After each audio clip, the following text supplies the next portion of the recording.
Hoje vamos fazer aqui uma análise mais a fundo de um material interessante que recebemos. É um esboço para um programa Palavra de Fé, seu alimento diário. Uhum. E o tema é Servir na Igreja.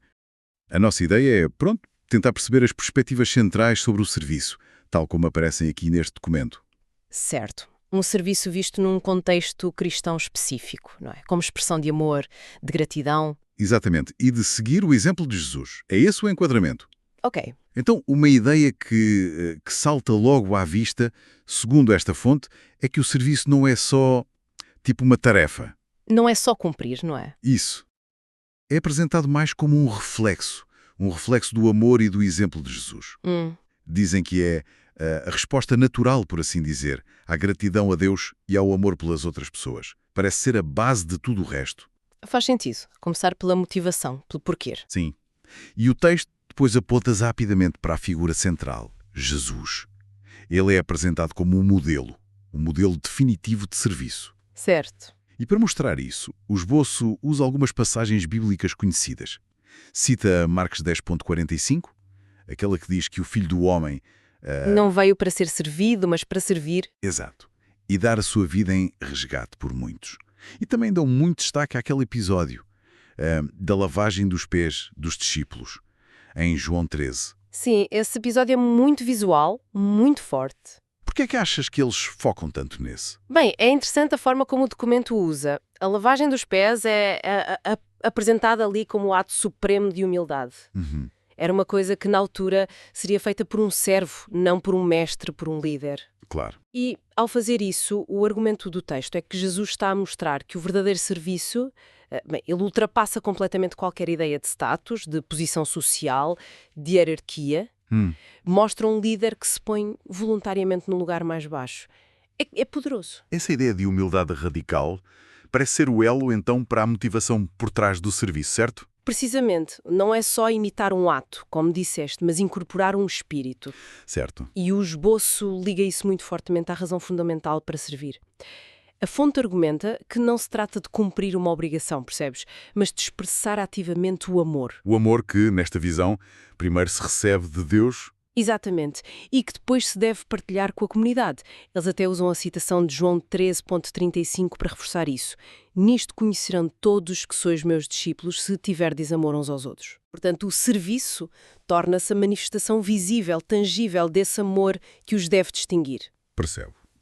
E partindo dessa motivação e desse modelo, o material depois entra na parte mais prática, não é?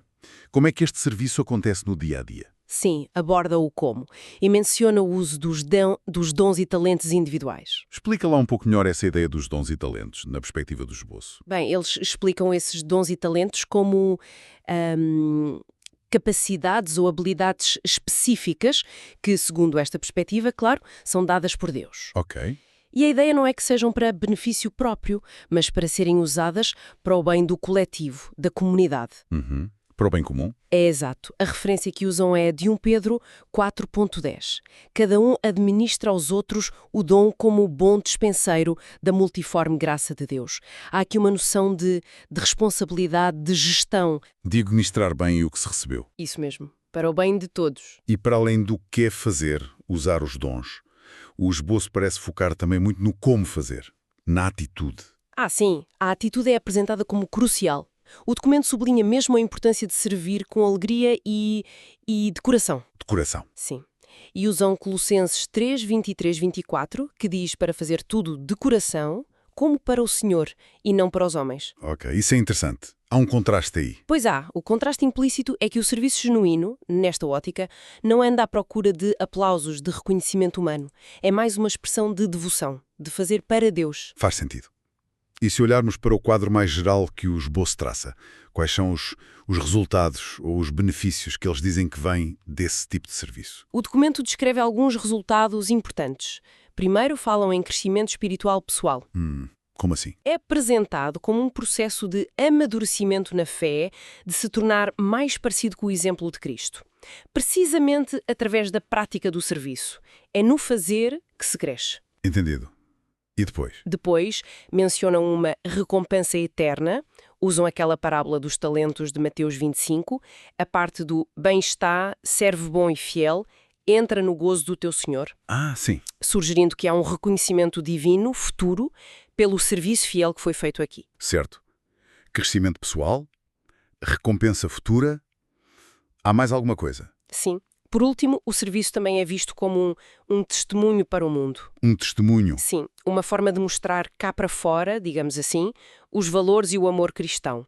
Uma forma de, potencialmente, atrair outros através do exemplo prático. Ok, então, tentando resumir isto tudo que este material nos apresenta, a mensagem principal parece ser que servir na igreja, ou na comunidade de fé, Sim, é visto não como um peso, uma emissão chata, mas quase como um privilégio, uma oportunidade. exato, um privilégio e uma forma de expressar gratidão, de glorificar a Deus, de fortalecer a própria comunidade. E, fundamentalmente, de seguir esse caminho de humildade e amor que viram em Jesus. Precisamente. E o texto termina mesmo com um apelo claro à ação, não é? A incentivar a reflexão. Sim, a pensar como é que cada pessoa pode usar os seus talentos, seja na música, no ensino, no apoio social, enfim. Certo. E toda esta descrição do serviço, sabes, este foco na humildade, no usar os dons para o bem comum como expressão de amor, levanta uma questão interessante que até vai um pouco além do contexto específico deste esboço. Qual? É pensar assim: se este modelo de serviço dedicado, como é descrito aqui, é apresentado como algo tão transformador para o indivíduo e para a comunidade interna, Sim. a que outras implicações ou que paralelos é que nós poderíamos observar se princípios semelhantes de serviço abnegado, focado no coletivo, fossem aplicados noutras esferas da sociedade? Interessante. Fica a reflexão, não é? Sobre o potencial impacto mais vasto de atos de serviço comunitário, mesmo que a motivação inicial não seja exatamente a mesma que está neste documento, o foco no bem comum.